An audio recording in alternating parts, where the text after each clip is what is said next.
Remember, in the last video you were introduced to probability trees, and here I'll explain another example, a place where they can be used, and then I'll ask you to work it out, and in the next video I'll go over the solution.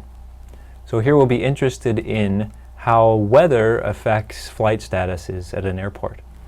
So we'll define some events. First, G will stand for the event that good weather occurs on a given day, and B will be the event that bad weather occurs.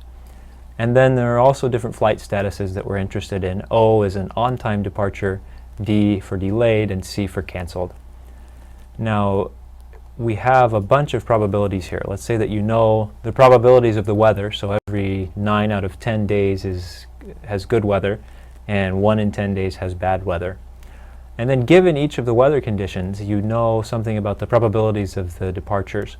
So an on-time departure given good weather on the left is equal to 0.9, and similarly for delayed given good weather and canceled given good weather. And notice that these three probabilities add up to 1 in the good weather case. Also the same thing for bad weather on the right, and notice that the probability of an on-time departure is much lower in the bad weather case. Now we're actually interested in calculating these probabilities on the right of the screen, the probability of good weather and an on-time departure, good weather and delayed departure, and all the way through for the good and bad weather outcomes. And if you'll notice, these correspond to each possible outcome in an experiment where we draw a day at random and a flight at random.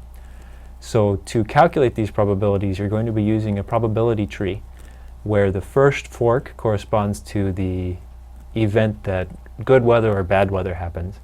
And then given that, the next forks will correspond to the three different flight statuses. So have a shot at writing out a probability tree with the probabilities and the ending probabilities of each branch.